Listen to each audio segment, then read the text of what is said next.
मित्रांनो, आजचा जर गणितचा प्रॅक्टिस सेट बघितला नाही तर तुम्ही एक्झाम मध्ये खूप मोठी चूक करू शकता. आजपासून आपण आपल्या चॅनलवर सुरू करतोय गणितचे प्रॅक्टिस सेट जे एस-एस-सी जी-डी 2026 साठी तुमच्या सिलेक्शनसाठी खूप महत्त्वाचे असणार आहेत. कारण अशाच टाइपचे प्रश्न तुमच्या पेपरला येणार आहेत. आणि हे सगळे लेटेस्ट सेट मी घेऊन आलोय, जे आपली एस-एस-सी जी-डी 2025 मध्ये परीक्षा झाली. त्या 25 चे सेट जे आहे गणितचे जे 20-20 प्रश्नांचे सेट असतील, ते सेट आपण आपल्या या चॅनेलवर घेणार आहे. हा व्हिडिओ तुमच्यासाठी खूप महत्त्वाचा असणार आहे. कारण परीक्षेमध्ये आलेले जे 20 प्रश्न आहेत, ते कशा पद्धतीने टॅकल करायचे, कशा पद्धतीने त्याचं सोल्युशन काढायचं, हे सगळं मी तुम्हाला आजच्या व्हिडिओमध्ये सांगणार आहे. आणि हे जे प्रश्न आहेत, ते अगदी एक्झाम लेव्हलचे आहेत आणि याचे जे सोल्युशन आहे, ते मी अगदी शॉर्ट ट्रिकने सॉल्व्ह करणार आहे, ज्याची तुम्हाला परीक्षेमध्ये खूप जास्त हेल्प होऊ शकते. ठीक आहे. त्यामुळे व्हिडिओ शेवटपर्यंत बघा आणि चॅनेलला सबस्क्राईब करून ठेवा. कारण याच्या पुढचे सेट सुद्धा लवकरच तुम्हाला मिळणार आहे. तर आज बघा, आज आपण यातला पहिला सेट घेतोय. पहिला सेट कुठला आहे? तर 4 फेब्रुवारी 2025 ला जी शिफ्ट 1 झाली, त्या शिफ्ट 1 मध्ये आलेले 20 प्रश्न आपण आजच्या लेक्चरमध्ये सॉल्व्ह करणार आहे. ओके, चला तर मग डायरेक्ट सुरू करूया प्रश्नांना. क्वेश्चन नंबर 1 बघा काय आहे. प्रश्न पहिला काय आहे? जर अतुल, गोपाल आणि गोपाल, अक्षय आणि अतुल यांचे सरासरी वजन 43 केजी आहे. काय म्हटलंय त्यांनी? गोपाल, अक्षय आणि अतुल यांचे सरासरी वजन 46 केजी आहे. जर गोपाल व अक्षयचे सरासरी वजन 40 केजी आणि अक्षय व अतुलचे यांचे सरासरी वजन 45 केजी असेल, तर अक्षयचे वजन किलोग्राम मध्ये किती आहे असं त्यांनी मला विचारलंय. ठीक आहे. पहिला प्रश्न आहे तुमच्या स्क्रीन समोर. आता इथं बघा, हा सरासरी या टॉपिक मधला प्रश्न आहे. काय सांगितले त्यांनी? जो गोपाल आहे, गोपालला फक्त गो लिहितो मी. ठीक आहे. त्यानंतर जो अक्षय आहे, जो अक्षय आहे, 2 नंबर कोण आहे? अक्षय. आणि 3 नंबर जो अतुल आहे, जो अतुल आहे, या तिघांचं सरासरी वजन त्यांनी सांगितलंय 46 किलो. किती आहे? 46 किलो. ठीक आहे. आता बघा, या तिघांचं वजन मला 46 किलो दिले. त्यानंतर त्यांनी फक्त गोपाल आणि अतुल आणि फक्त अतुल आणि अजय, बरोबर ना? फक्त अक्षय आणि अतुल आणि गोपाल आणि अक्षय यांचं वजन सुद्धा सरासरी दिलेलं आहे. तर यावरून आपण फक्त या अक्षयचं वय, जो सेंटरला आहे ना, त्याचं वय कशा पद्धतीने काढू शकतो? आता बघा, ज्यावेळेला सरासरी दिलेली असते आणि सरासरीवरून या तिघांच्या वयाची जर मला बेरीज काढायची असेल, तर काय करावं लागतं रे? जितके व्यक्ती आहेत, तितक्या व्यक्तीने त्या सरासरीला गुणायचं. मग जर मी या तिघ जण आहेत ना, या सरासरीला 3 न गुणलो तर मला किती मिळेल सर? 46 गुणले 3, 4 त्रिकम 3 सर 18 आणि 4 त्रिकम 12 अधिक 1 13. सर 138 आलं. म्हणजेच काय? गोपाल, अक्षय आणि अतुल या तिघांचं वजन मिळून किती होतं? 138. आता त्यांनी काय सांगितलंय बघा, त्यांनी सांगितलंय अक्षयचं सरासरी वजन, गोपाल आणि अक्षयचं सरासरी वजन दिलंय. म्हणजेच मला गोपाल अधिक जर अक्षय करायचं असेल, या दोघांच्या वयाची बेरीज करायची असेल, तर काय करायला पाहिजे? त्यांचं जे सरासरी वजन आहे 40 किलो, ठीक आहे, त्याला 2 न गुणायला पाहिजे, कारण दोघांचं सरासरी वजन आहे, बरोबर? आणि त्यानंतर बघा काय म्हटलंय त्यांनी, अक्षय आणि अतुलचं. अक्षय आणि अतुल यांच्या दोघांच्या जर मला वजनाची बेरीज काढायची असेल, तर मला काय करायला पाहिजे? त्यांच्या सरासरीला 2 न गुणायला पाहिजे. म्हणजे त्यांची सरासरी 45 आहे. या 45 ला मी 2 न गुणलं.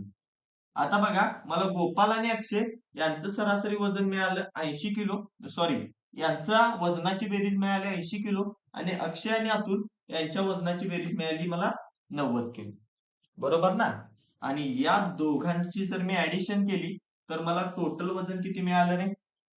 टोटल वजन मिळालं सर 170 किलो. बरोबर का? 170 किलो. आता मी यावरून फक्त कुणाचं वजन कसं काढू शकतो सांगा? फक्त मला अक्षयचं वजन काढायचं आहे. मी काय करू शकतो? सर गोपाल, अक्षय आणि अतुल यांचं वजन तर 138 किलो आहे. बरोबर? आणि गोपाल, अक्षय अधिक अतुलचं वजन किती आहे? 170 ग्रॅम. म्हणजे काय? यांची मी बेरीज केली, 170 किलोग्रॅम आली. बरोबर ना? 170 किलोग्रॅम आली. आता बघा, मला यातून फक्त अतुलचं वजन हवंय. ठीक आहे, मी हे थोडस रफ करतो. आता मला इथं काय आलं की बाबा मला या चौघांच्या वयाची बेरीज इतकी आली. आता मी काय करतो, गोपाळ अधिक अक्षय अधिक अतुल या तिघांच्या वयाची बेरीज किती आहे? 138 आहे. 138 आहे. अधिक राहिला कोण? फक्त अक्षय. बरोबर किती मिळाले मला? 170. मग अक्षयचं वजन किती असेल? तर सर 170 वजा हे 138 होईल. इकडे अधिक काय म्हटल्यावर या साईडला काय होतं? वजा होतं. मला सांगा, 170 मधून मी जर 138 वजा केलं तर मला किती मिळणार आहे रे? तर मला मिळणार आहे सर 32. म्हणजेच काय, जो अक्षय आहे त्याचं वजन किती असणार आहे? तर 32 ग्रॅम. ऑप्शन बी करेक्ट आन्सर आहे. क्लिअर? अशा पद्धतीने काढू शकता. आता बघा, याच्यामध्ये ना हे सगळं लिहिण्यापेक्षा आणखी एक तुम्हाला शॉर्ट ट्रिक सांगतो, कुठल्या मेथडनं आपल्याला जायला पाहिजे. आपण काय करायचं, गोपाला ए मानूया, अक्षयला बी मानूया आणि अतुलला सी मानूया. ठीक आहे. आता ए अधिक बी अधिक सी तिघांच्या वयाची बेरीज किती आहे? तिघांच्या वयाची बेरीज किती आहे रे? 46 गुणिले 3 म्हणजेच किती? 138 आहे. 138 आहे. आता बघा, त्यांनी काय सांगितलंय, गोपाल आणि अक्षयचं ए अधिक बी दिले. ठीक आहे, किंवा याला मी कसं लिहितो, ए अधिक बी अधिक सीच लिहितो. ठीक आहे. फक्त या दोघांच्या वयाची बेरीज ए अधिक बी ची किती आलेली आपली? किती दिले तिने? 40. 40 जुने 80 होईल मग. आणि फक्त या दोघांची बेरीज किती होईल? सर 90. बरोबर, म्हणजे किती आलं? 170. 170. पण सर इथं 138 होतं, इथं 170 आहे. वाढलं किती? सर 32 वाढलं. आणि हे जे 32 वाढले, हे 32 कोणामुळे वाढले? कारण हा जो बी आहे हा 2 वेळा आल्यामुळे. कारण इथं ए बी सोबत पण आलाय आणि हा बी सी सोबत पण आलाय. 2 वेळा बी आल्यामुळं वजन वाढलं ना. म्हणजे वाढलंय ते कुणाचं वजन असणार आहे? बीच असणार आहे, कारण तो परत आल्यामुळे ते 32 किलो वाढलं. क्लिअर आहे? समजलं ना? चलो नेक्स्ट बघा, अगदी बेसिक पासून सांगतो आणि शॉर्ट ट्रिक पण सांगतो, त्याच्यामुळे टेन्शन घेऊ नका. दोन्ही मेथडनं तुम्हाला एक्सप्लेन करेल, पण तुम्ही शॉर्ट ट्रिक्स लक्षात ठेवा, कारण शॉर्ट ट्रिकच तुम्हाला एक्झाम मध्ये महत्वाच्या ठरणार आहे. ओके. आता हा क्वेश्चन बघा, एक संख्या आधी 15% कमी केली आणि नंतर 20% वाढवली, त्यामुळे मिळालेली संख्या ही मूळ संख्येच्या मूळच्या संख्येपेक्षा 78 ने अधिक असेल तर मूळची संख्या किती असावी, असं त्यांनी मला विचारले. आता बघा, पहिली संख्या 15% वाढवली आणि परत ती 20% कमी केली. जेव्हा पण तुम्हाला असं पर्सेंटेज मध्ये देतील, तेव्हा त्याचं काय करायचं? रेशो मध्ये रूपांतर करायचं, गुणोत्तर मध्ये. ठीक आहे. आता 15%, 15%लाच आपण कसं लिहितो रे? तर सर 3/20 लिहितो. 3/20 लिहितो. त्यानंतर सर 20%, 20%लाच आपण कसं लिहितो रे? तर 1/5 लिहितो. 1/5 लिहितो. बरोबर ना? आता बघा, त्यांनी काय सांगितलंय? 15% कमी केले म्हटले ना. बरोबर, काय सांगितलंय? 15% कमी केले. मग जेव्हा पण कमी होतं त्यावेळेला काय करायचं? या छेदामधून अंश वजा करायचा. म्हणजेच काय? सर पहिला 20 असेल तर 15% कमी केल्यानंतर किती होणार? 17 होणार. म्हणजे काय केलं मी? या 20 मधून 3 वजा केलं. ठीक आहे. आता बघा, 20% ने वाढवले, जेव्हा पण वाढवले म्हणत त्यावेळेला काय करायचं? छेदामध्ये अंश ऍड करायचा. म्हणजेच काय? 5 होतं सर, एक ऍड होईल, 6 होईल. ठीक आहे. आता काय करायची? या दोघांची गुणाकार करायचा. ठीक आहे. 20/5 100 होईल. बरोबर ना? आणि इकडे किती येईल? 17 102. 102. आता बघा, जेव्हा पण तुम्हाला हे खाली गुणाकार मिळतो, त्यामध्ये इकडली साईड जी असते ती मूळ असते आणि इकडली साईड जी असते ती नवीन मिळालेली संख्या असते.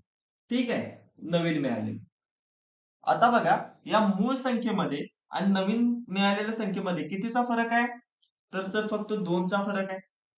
पण त्यांनी किती काय सांगितलंय, की जी नवीन संख्या आहे ती मूळ संख्येपेक्षा 78 ने अधिक आहे. बरोबर ना? म्हणजेच काय, या 2ची व्हॅल्यू सर त्यांनी दिले 78. मग 2 ची व्हॅल्यू 78 असेल तर 1 ची व्हॅल्यू किती होईल? 1 ची व्हॅल्यू होईल सर 78 भागिले 2 म्हणजेच किती? 39. म्हणजेच किती? 39. आता मला 1 ची व्हॅल्यू 39 मिळाली. मला विचारले कशाची? तर सर मूळ संख्येची. मूळ संख्या किती आहे? 100 आहे. एकाची व्हॅल्यू 39 आहे. म्हणजे मूळ संख्या किती होणार माझी? 100 गुणले 39 बरोबर 3900. हे माझं फायनल आन्सर असणार आहे. ऑप्शन बघा. ऑप्शन सेकंड माझं उत्तर बरोबर असणार आहे. काय केलं आपण? तर पहिला पर्सेंटेज वरून रेशो मध्ये कन्वर्ट केलं. मग जर वाढ झाली असेल तर प्लस केलं, कमी झाली असेल तर मायनस केलं. त्यांचा गुणाकार केला. आपल्याला मूळ संख्येचा रेशो आणि नवीन संख्येचा रेशो मिळाला. त्याच्या फरक 2 आहे. पण त्यांनी दिलाय किती? 78. म्हणजे 2 ची किंमत त्यांनी 78 दिली. तर 1 ची किंमत किती आहे? 39. आणि सर 1 ची किंमत 39 असेल तर 100 ची किंमत किती असेल? 3900 असेल ना? बरोबर? तर अशा पद्धतीने हे क्वेश्चन आपण सॉल्व्ह करू शकतो. ठीक आहे. चला नेक्स्ट क्वेश्चन बघा. काय क्वेश्चन आला होता की 8% नफ्यासह 1566 ला विकलेल्या एका वस्तूची मूळ किंमत किती असेल म्हटलंय. त्यांनी काय सांगितलंय? एक वस्तू ती 8% नफ्यानं विकल्या आणि ती नफ्यानं विकल्यानंतर ती विक्री किंमत जी आहे ती आहे आपली 1566 रुपये.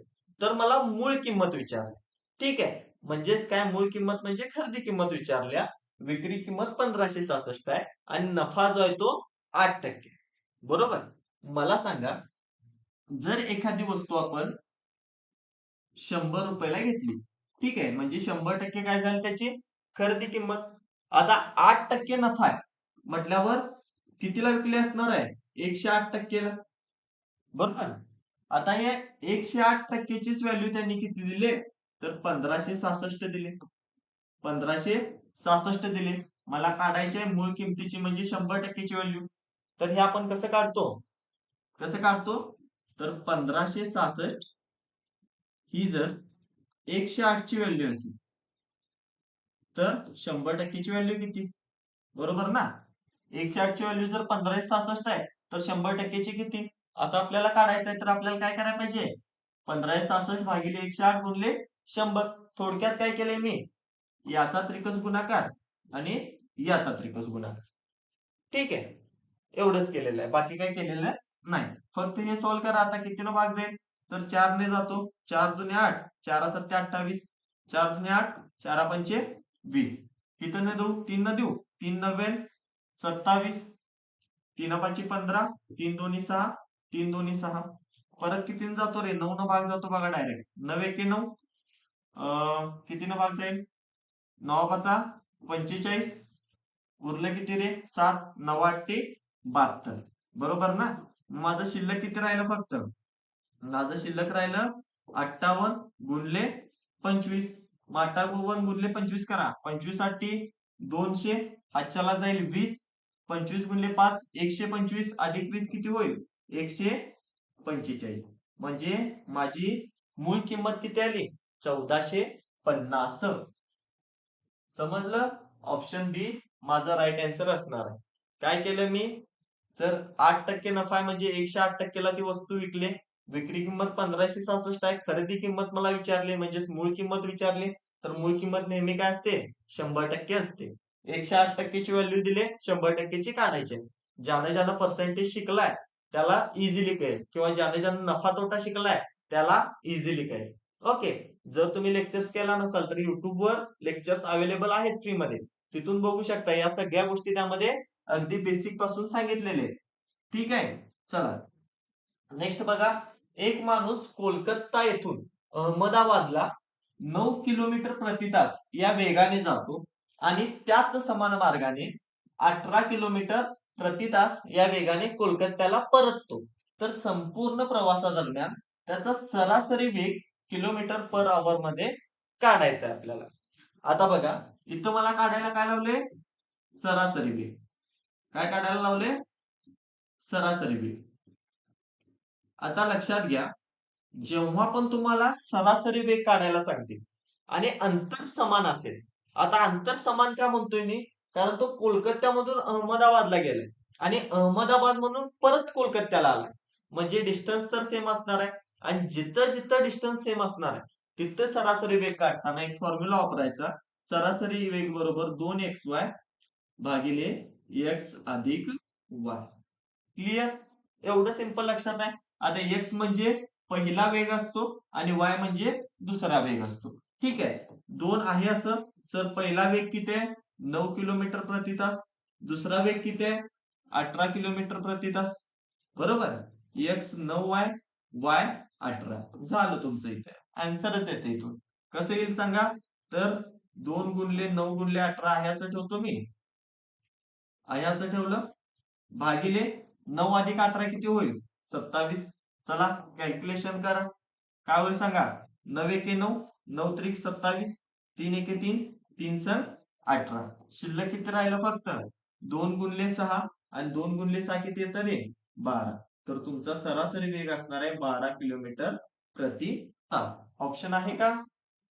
सांगा ऑप्शन आहे का? ऑप्शन 4. क्लिअर?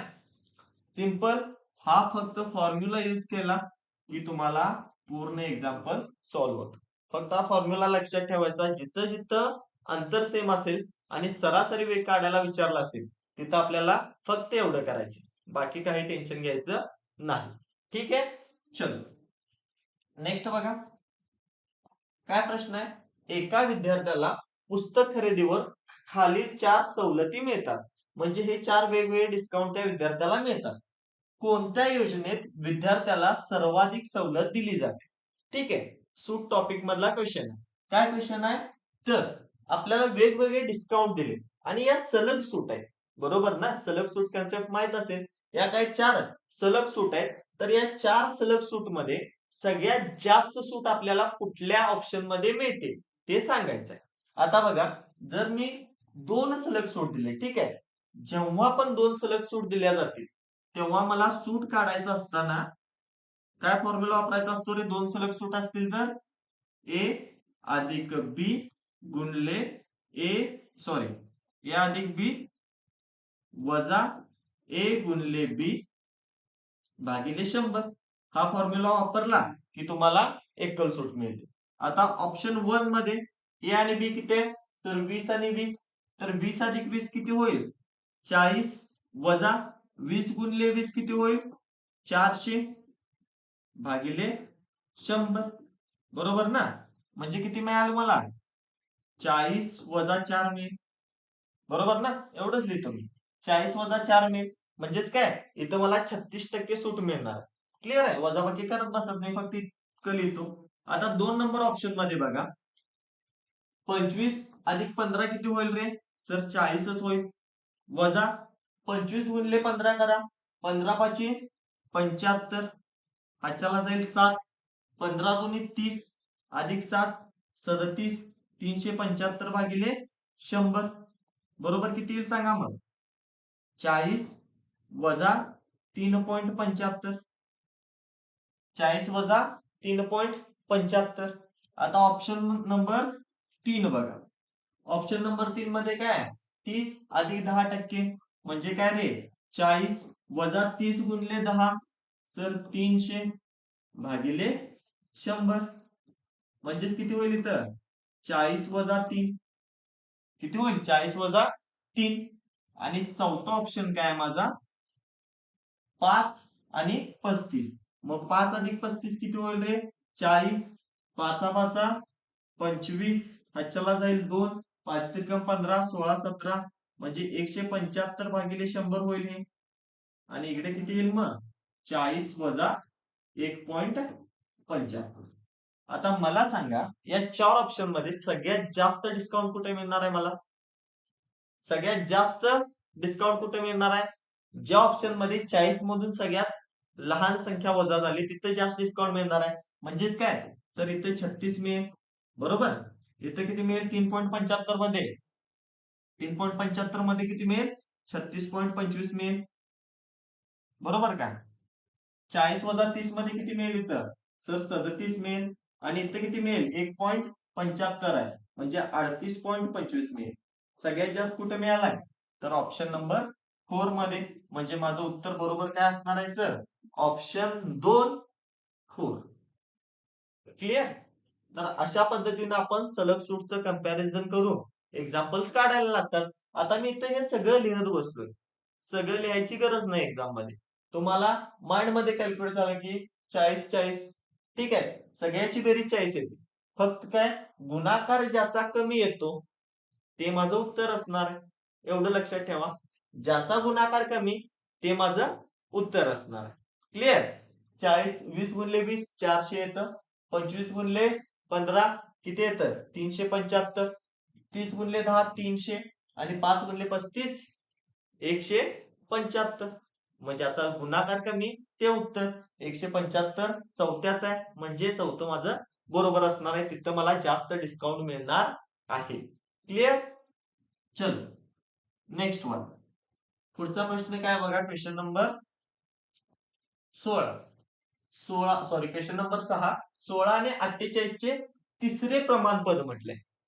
आता तिसरे प्रमाणपद तुम्ही जर प्रमाण टॉपिक बघितला असाल किंवा प्रमाणचं आपल्या युट्यूबवर वन शॉट लेक्चर आहे ते जर बघितलं असाल तर आपल्याला माहित पाहिजे की तिसरे प्रमाणपद जर काढायचं असेल, तिसरे प्रमाणपद जर काढायचं असेल तर आपला फॉर्म्युला आहे बी वर्ग वजा बी वर्ग भागिले ए. आता याला आपण ए म्हणतो आणि याला आपण बी म्हणतो. बरोबर? म्हणजेच काय 48 चा वर्ग. 48 चा वर्ग लिहिण्यापेक्षा मी काय लिहितो 48 गुणिले 48 लिहितो ना. 48 चा वर्ग म्हणजेच काय 48 गुणिले 48 भागिले ए किती आहे रे? ए आहे 16. चला सॉल्व करा. काय होतं 16 एके 16 16 दून 32 16 त्रिक 48 झालं. आता शिल्लक किती राहिलं फक्त 3 गुणिले 48 करा. 8 त्रिक 24 हातच्याला जाईल 2 4 त्रिकम 12 आणि 2 सर 14. 144 माझं उत्तर बरोबर असणार आहे. तिसरं प्रमाणपत्र किती असणार आहे याचं? ऑप्शन 4 144. क्लिअर? काही अवघड नव्हतं याच्यात. एकदम सोपा प्रश्न होता. ए आणि बी ची व्हॅल्यू दिले आणि डायरेक्ट तिसरे प्रमाणपत्र काढा म्हटले. बी वर्ग भागिले ए वापरा, डायरेक्ट उत्तर तुमचं येऊन जाईल. क्लिअर आहे? चलो आता हा प्रश्न बघ. काय प्रश्न आहे? थोडस या प्रश्नांवर व्यवस्थित लक्ष द्या, कारण या टाईपचे प्रश्न ना मुलांना कन्फ्युज करतात. काय प्रश्न आहे लक्ष द्या. मंदारला केतन आणि तुषार ही 2 नातवंडे आहेत. मंदारची 2 नातवंडे आहेत, केतन आणि तुषार. त्यातला 11 वर्षाच्या केतनला मंदारच्या संपत्तीतून काही पैसे मिळतात आणि 12 वर्षाच्या तुषारला उर्वरित पैसे मिळतात. 11 वर्षाच्या केतनला काय मिळालं आणि 12 वर्षाच्या तुषारला त्यातलं उर्वरित काही मिळालं. पण केतन आणि तुषार यांना 22 वर्षाचे झाल्यावरच पैसे मिळतील. ठीक आहे. ते 22 वर्षाचे झाल्यावरच त्यांना पैसे मिळत आहेत. तोपर्यंत हा पैसा बँकेत असेल, ज्यावर वार्षिक आकारणीनुसार 8% चक्रवाढ व्याज मिळेल. ठीक आहे. ते 22 वर्षाचे होईपर्यंत तो पैसा बँकेत असणार आहे आणि त्यांना 8% चक्रवाढ व्याज त्याच्यावर मिळणार आहे. जेव्हा दोघे 22 वर्षाचे होतात तेव्हा त्यांना समान रक्कम मिळते. 22 वर्ष झाल्यानंतर त्यांना मिळणारी रक्कम किती आहे? समान आहे असं त्यांनी सांगितलंय. मंदारकडे एकूण 24,700 रुपये असल्यास, म्हणजे मंदारकडे ज्या वेळेला तो पैसे त्यांना निम्म निम्म द्यालता, ठीक आहे, निम्म निम्म म्हणणार नाही, काही रक्कम तुषारला आणि काही रक्कम केतनला द्यालता, त्यावेळेला 24,700 रुपये होते. तर मंदारने सुरुवातीला तुषारला किती पैसे दिले होते हे आपल्याला इथं विचारलंय. आता अशा प्रश्नामध्ये सांगतो. हा प्रश्न चक्रवाढ व्याज मधला आहे, लक्षात ठेवा. पॅटर्न लक्षात ठेवा. अशा प्रश्नामध्ये काय लक्षात घ्यायचं फक्त, ती 22 वर्षाची होईपर्यंत जे आहे ना, ही आपल्या काही कामाचं नाही. ठीक आहे, हे विसरून जायचं. फक्त लक्षात काय घ्यायचं की सर 11 वर्ष आणि 12 वर्ष दोघांच्या वयातला फरक कितीचा आहे? 1 वर्षाचा आहे. पहिली गोष्ट लक्षात घ्यायची, दोघांच्या वयातला फरक. दुसरी गोष्ट, वार्षिक चक्रवाढ व्याज किती टक्के आहे? सर 8%. मग काय करायचं माहित आहे? या 8%चा रेशो काढायचा. 8% म्हणजे किती रे? कसं काढणार? 8 भागिले 100 करणार. 8 भागिले 100 म्हणजेच काय सर? 2 भागिले 25. बरोबर ना? 4 ने भाग जातो. म्हणजेच काय होतं सर? 25 च प्लस करायचं 27. म्हणजे एकट्याला सर 25 रुपये मिळतील आणि एकट्याला 27 मिळतील. हा झाला त्यांचा मिळणाऱ्या रकमेचा रेशो, गुणोत्तर. ठीक आहे. आता काय करायचं असतं सांगतो तुम्हाला.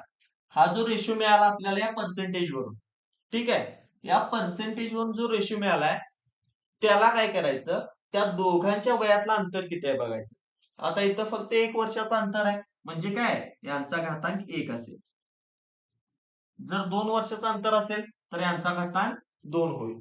3 वर्षाचं अंतर असेल तर यांचा घातांक 3 होईल. आता फक्त 1 वर्षाचं अंतर आहे, त्याच्यामुळे घातांक द्यायची काही गरज नाही. आता यावरून काय कळतं आपल्याला, की जी टोटल अमाऊंट आहे त्या टोटल अमाऊंट मधून 25 जे आहे ते लहान व्यक्तीला मिळणार आहे आणि 27 जे आहे ते मोठ्या व्यक्तीला मिळणार आहे. म्हणजेच काय, आता 25 आणि 27 या दोघांमध्ये या टोटल रकमेची आपल्याला वाटणी करावी लागणार आहे. टोटल रक्कम किती आहे रे, 24,700 भागिले, आता या दोघांमध्ये वाटणी करायची आहे म्हणजे या दोघांच्या ऍडिशन याला भागायला पाहिजे. आता दोघांची बेरीज किती होईल, 25 अधिक 27 ची, तर सर दोघांची बेरीज होईल 52, बरोबर ना. आता 24,700 वजा भागिले 52 करा, कितीनं भाग जाईल रे, 4 देऊ का, 4 एके 4, 4 त्रिकम 12, 4 संग 24, 4 एके 4, बरोबर ना. शिल्लक किती राहिलं रे, 2 राहिलं ना, 4 एके 4, 3 राहिलं, 4 7 28 आणि 4 पंचे 20, किती मिळालं मला, 6,175 भागिले 13, परत भाग जातो बघा, 13 ने जाईल, 13 एके 13, इथं भाग द्या, 13 चोक 52, बरोबर ना, 13 चोक 52, शिल्लक किती राहिलं, 997 झालं, 13 सत्ती 91, शिल्लक किती राहिलं रे, 6 राहिलं, 13 पाची 65, म्हणजेच काय, मला सर 1 ची व्हॅल्यू मिळाली 475. आता सांगा, मला विचारलंय कुणाचं, मला विचारलंय तुषारचं. ठीक आहे. आता मोठा तुषार आहे की केतन आहे, तर मोठा तुषार आहे, म्हणजे जो जास्त असेल तो असणार आहे तुषार. ठीक आहे. आणि जो कमी असेल तो असणार आहे केतन, म्हणजे लहान मोठा जसा आहे त्या पद्धतीने आपण इथं दर्शवतो. आता बघा, मला काढायचंय कुणाचं, तुषारचं, बरोबर ना. तुषारला किती वाटणी मिळणार आहे, तुषारला मिळणार आहे सर 27, आणि एकाची किंमत किती आली माझी, 475, एकाची किंमत किती आली माझी, 475, मग 27 ने 475 ला गुणा किती मिळेल सांगा, 7×5 = 35. ठीक आहे, हा गुणाकार करून घ्या, 7×5 = 35 होईल, आजच्याला जाईल 3, 7 7 49 अधिक 3 52, आजच्याला जाईल परत 5, आणि 7 चोक 28 अधिक 5 किती होईल, 7 चोक 28 आणि 5 किती होईल सांगा, 33 होईल ना.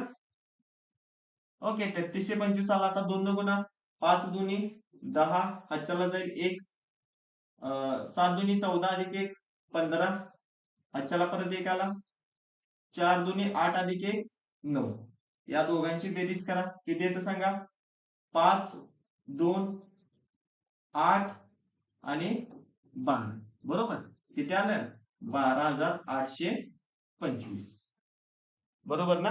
म्हणजे तुषारला किती रुपये मिळतील रे, तुषारला किती रुपये दिले सुरुवातीला, सर 12,825, ऑप्शन सेकंड माझा बरोबर आहे. कशा पद्धतीने केलं लक्षात घ्या, कारण का हा इम्पॉर्टंट क्वेश्चन आहे. अशा टाईपचा जर प्रश्न आला तर तुम्ही फसणार. आता काही जण काय म्हणतात माहितीये काय, असे अवघड प्रश्न सर पहिल्या शिफ्टला येत नाहीत, नंतर नंतर येतात. पहिली शिफ्ट आहे, ठीक आहे, पहिल्या शिफ्टला हा प्रश्न आलाय, तर इथं ही कन्सेप्ट महत्वाची. समजलं काय करायचं, पर्सेंटेजचा रेशो घ्यायचा, त्या रेशोवरून आपण त्यांचं गुणोत्तर बनवलं. ठीक आहे, जे गुणोत्तर बनलंय त्याची टोटल करायची, टोटल अमाऊंटला भाग द्यायचा, म्हणजे एकाची व्हॅल्यू कळेल मला. एकाची व्हॅल्यू जर कळाली तर काय करायचं, ज्याची व्हॅल्यू काढायला लावली त्याला त्या व्हॅल्यू न गुणायचं. ठीक आहे, म्हणजे 475 ला 27 न गुणलं तो 400 मिळाली मला. समजा केतनचं विचारलं असतं तर या 25 न 475 ला गुणलं असतं, केतनचं मिळालं असतं. क्लिअर आहे, ओके. चला पुढचा प्रश्न बघूया. काय प्रश्न आहे बघा. विपुल 5400 आणि विजय 9400 एवढी रक्कम समान वार्षिक सरळ व्याज दराने गुंतवतात. जर 5 वर्षाच्या शेवटी विजयला विपुलपेक्षा 840 रुपये अधिक व्याज मिळाले तर वार्षिक व्याज दर किती असेल असं मला सांगितलं. ठीक आहे. आता बघा, विपुल 5400 गुंतवले बरोबर, आणि हा 9400 गुंतवले बरोबर. आता बघा, दोघांचं पण काय आहे, रेट ऑफ इंटरेस्ट जो आहे, वार्षिक व्याजदर जो आहे तो समानच आहे, वेगळा नाही. पण काय झालंय, जो हा विपुल आहे, सॉरी, जो हा विजय आहे, या विजयला ना 840 रुपये एक्स्ट्रा व्याज मिळाले, जास्त व्याज मिळाले. आता व्याज जास्त कधी मिळतं, ज्यावेळेला गुंतवलेली रक्कम जास्त असते बरोबर. आता याची 5400 रक्कम होती, याची 9400, म्हणजे काय, या दोघांमध्ये 4000 रक्कम जास्त आहे. 4000 रक्कम जास्त आहे, म्हणजे या विजयनं विपुलपेक्षा 4000 रुपये जास्त गुंतवलेत, म्हणून त्याला किती मिळाले, 840 रुपये व्याज एक्स्ट्रा मिळाले. म्हणजे जे 840 रुपये व्याज आहे ते या 4000 रुपयेवर मिळालेलं असणार आहे ना बरोबर. कशावर मिळालेलं असणार आहे, या 4000 रुपयेवर ते 840 रुपये व्याज मिळालेलं आहे. आता मला काढायचं काय, व्याजदर काढायचा, रेट ऑफ इंटरेस्ट. मग व्याजदर आपण कसा काढू शकतो रे, आर आपण कसा काढू शकतो, व्याजदर कसा काढू शकतो सर. 840 रुपये व्याज मिळाले किती रुपयेवर, तर 4000 रुपयेवर, आणि पर्सेंटेज मध्ये काढायचंय म्हणून गुणले 100. चला किती येतं सांगा आर. तर सर 2 शून्यला 2 शून्य जातील, 1 शून्यला 1 शून्य गेला, 4 एक्के 4, 4 दोन्ही 8, 4 एक्के 4, म्हणजे माझा आर पर्सेंट जो आला तो किती आला रे, 21% आला. किती आला, 21%. पण हा 21% किती वर्षाचा आला सर, 5 वर्षाचा आला. कारण का 840 रुपये व्याज किती वर्षाचा आहे ते, 5 वर्षाचा आहे. म्हणजे रेट ऑफ इंटरेस्ट पण किती वर्षाचा आला, 5 वर्षाचा आला. आता मला 1 वर्षाचा काढायला पाहिजे, कारण व्याजदर नेहमी किती वर्षाचा कॅल्क्युलेट केला जातो, 1 वर्षाचा. मग 1 वर्षाचा व्याजदर काढायला काय करायला पाहिजे, आलेल्या 21%ला 5 न भागायला पाहिजे. मग भाग त्या किती येईल सांगा, 5 दुनी 10, 4.2%. माझं उत्तर बरोबर असणार आहे, ऑप्शन 2. क्लिअर. सिंपल गोष्ट लक्षात घ्यायची, सरळ व्याज मध्ये एका मुद्दलवर दुसऱ्या मुद्दलपेक्षा जर जास्त व्याज मिळत असेल तर ती मुद्दल जितकी जास्त आहे तितक्या मुद्दलवर मिळालेलं ते व्याज असतं. म्हणजेच काय, जर 4000 वर 840 रुपये व्याज मिळतं तर माझी काय झाली, ही 4000 झाली मुद्दल, हे झालं माझं सरळ व्याज. ठीक आहे. आता इथे रेट ऑफ इंटरेस्टला तुम्ही पीटीआर भागिले 100 वापरला असता तरी चाललं असतं. टी किती घेतला असता तुम्ही, 5 वर्ष घेतला असता. ठीक आहे, त्या मेथडने गेला तरी चालेल किंवा अशा मेथडने गेला तरी चालेल. क्लिअर आहे. चलो नेक्स्ट बघा. अरे चला पुढचा बघा क्वेश्चन. काय क्वेश्चन आहे, दोन संख्या 4:9च्या गुणोत्तरात आहेत. जर त्यांच्यामधील मध्य प्रमाणपद 24 असेल तर दोन संख्यांमधील धनात्मक फरक शोधा. त्या दोन संख्यांमधला मला फरक शोधायचा. आता बघा, सगळ्यात पहिली गोष्ट त्यांनी काय काढायला सांगितले, मध्य प्रमाणपद. म्हणजेच काय, मध्य प्रमाण काढायला लावले आपल्याला. काय काढायला लावले, मध्य प्रमाण. आणि मध्य प्रमाणचा फॉर्म्युला काय रे, मध्य प्रमाणचा फॉर्म्युला आहे सर कर्णी चिन्हात ए गुणिले बी बरोबर. आता मला त्यांनी काय सांगितले, दोन संख्या कुठल्या फॉर्म मध्ये, तर सर 4:9 या गुणोत्तरात आहेत. म्हणजेच काय, तर पहिली संख्या जी असणार आहे याच्यामध्ये ए ची पहिली संख्या असणार आहे ते असणार आहे 4x. कारण जर गुणोत्तरात दिलं तर मूळ संख्या घेताना त्याला x लावायचा. ठीक आहे, त्यामुळे पहिली संख्या असणार आहे 4x गुणले दुसरी संख्या असणार आहे 9x बरोबर ना. आता बघा, हे तर मध्य प्रमाण 24 दिले ना आम्हाला, म्हटलं मध्य प्रमाण मी 24 आहे असं ठेवतो. ओके, कारण मध्य प्रमाण पण त्यांनी 24 ऑलरेडी दिलेलं आहे. आता बघा, कर्णी चिन्हात किती होईल मग, 4×9 36, आणि x गुणले x काय होतं, x चा वर्ग. बरोबर, म्हणजे काय होणार, 24 बरोबर या कर्णी चिन्हात 36 आहे. मग 36 कशाचा वर्ग आहे, 6चा वर्ग. कर्णी चिन्हातून 6 बाहेर आलं. आता x चा वर्ग कर्णी चिन्हात आहे, म्हणजे कर्णी चिन्हाच्या बाहेर काय येणार सर, फक्त x येणार. बरोबर ना, म्हणजे 6 कर्णी चिन्हातून बाहेर आलं आणि x वर मधलं x कर्णी चिन्हातून बाहेर आलं. आता x बरोबर किती मिळेल सांगा मला मग, 24 भागिले 6 बरोबर किती येतं, 6 चौक 24. म्हणजे मला काय मिळाली, x ची किंमत मिळाली 4. आता मला विचारले काय त्यांनी, दोन संख्यांमधील फरक विचारला. आता त्या दोन संख्येत सर 4x अधिक 9x, दोन संख्या किती आहेत, 4x अधिक 9x. बरोबर ना, दोन संख्यांमध्ये फरक कितीचा आहे सर, 5x चा आहे. कितीचा आहे, 5x चा आहे. आणि x ची व्हॅल्यू किती आहे सर, 4 आहे. म्हणजे 5 गुणिले 4 बरोबर किती येईल, 20. बरोबर ना, म्हणजे त्या दोन संख्यांमध्ये फरक कितीचा असणार आहे, ऑप्शन फर्स्ट 20 चा. क्लिअर आहे. प्रमाण या टॉपिकवर जे क्वेश्चन आहेत ना ते खूप सिंपल आहेत. फक्त तुम्ही एकदा तो टॉपिक व्यवस्थित अभ्यास करा. टॉपिकचा वन शॉट आपल्या युट्यूब चॅनेलवर आहे, जाऊन बघा. कारण का याच शिफ्ट मध्ये प्रमाण या टॉपिकवर 2 प्रश्न आले. ठीक आहे, त्याच्यामुळे तो टॉपिक किती महत्वाचा आहे हे लक्षात घ्या. ओके, चल पुढचा प्रश्न बघा. प्रश्न 10वा.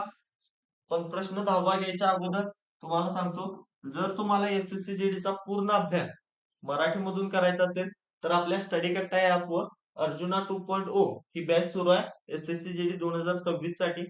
पूर्णपणे मराठीमध्ये बॅच असणार आहे. इथं तुम्हाला गणित, बुद्धिमत्ता आणि जीके हे तिन्ही विषय मराठीमध्ये शिकायला मिळणार आहेत. त्यासोबत हिंदीचे सुद्धा नोट्स मिळणार आहेत.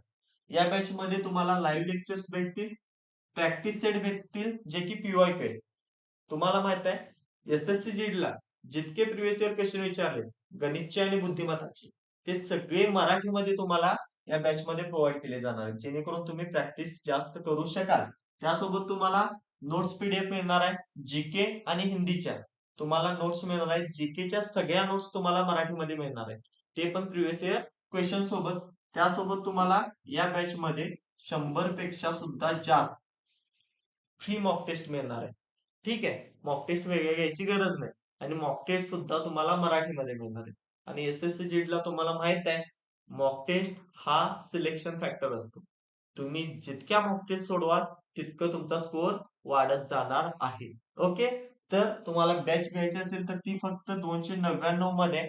पण याच्यात सुद्धा काय करा, तुम्ही जर SSC GD 50 हा कुपन कोड वापरला तर ही बॅच 299 च्या ऐवजी डायरेक्ट तुम्हाला 249 ला मिळून जाईल. ज्यांना बॅच जॉईन करायचे त्यांनी डिस्क्रिप्शन मध्ये ऍपची लिंक आहे, तिथून ऍप जॉईन करा आणि तिथून बॅच जॉईन करू शकता. ओके, चला पुढचा प्रश्न बघूया आपण. क्वेश्चन नंबर 10 काय बघा, ए हा एक काम 32 दिवसात आणि बी हा 48 दिवसात करू शकतो. ते 8 दिवस मिळून काम करतात आणि नंतर ए निघून जातो. पी हा उर्वरित कामाच्या 60% काम किती दिवसात पूर्ण करेल असं त्यांनी मला विचारलं. ठीक आहे, काय काय दिले सांगा त्यांनी, वेळ आणि कार्याचा प्रश्न. कोण कोण आहेत, ए आणि बी दोघ जण आहेत. ए आणि बी दोघ जण आहेत. ए हा एक काम किती दिवसात करतोय रे, 32 दिवसात. आणि बी हा किती दिवसात करतोय रे, तर 48 दिवसात. आता मला ते किती दिवसात काम करतात हे दिले. मला आता काय काढायला पाहिजे रे, एकूण काम काढायला पाहिजे. एकूण काम कसं काढतो आपण, त्या दोघांचा काय घेतो आपण, लसावी घेतो. दोघांचा लसावी किती येईल, 48 आणि 32चा सर 96 लसावी येतो. बरोबर ना. आता यांची काम करण्याची क्षमता काढायला पाहिजे. क्षमता कसं काढणार, तर या 96 ला 32 ने भाग देणार, तर 32 त्रिक 96 येतं. या 96 ला 48 ने भाग देणार, तर 48 दुनी 96 येतं. याचा अर्थ काय, तर बी एक दिवसात 2 काम करतो आणि ए एक दिवसात 3 काम करतो. आता त्यांनी काय सांगितलंय, ए आणि बी हे दोघे मिळून 8 दिवस काम करतात. बरोबर ना, ए आणि बी, ए अधिक बी हे दोघे मिळून किती दिवस काम करतात, 8 दिवस. बरोबर ना, म्हणजे किती काम करणार आहेत सांगा ते, ए आणि बी दोघे मिळून एका दिवसात किती काम करतील, तर सर ए 3 काम करेल आणि बी 2 काम करेल, म्हणजे दोघे मिळून एका दिवसात 5 काम करतील. तर 8 दिवसात किती करतील? सर 8 पंचे 40, बरोबर ना? पहिल्या 8 दिवसात त्यांनी किती काम पूर्ण केलं? सर 40 काम पूर्ण केलं.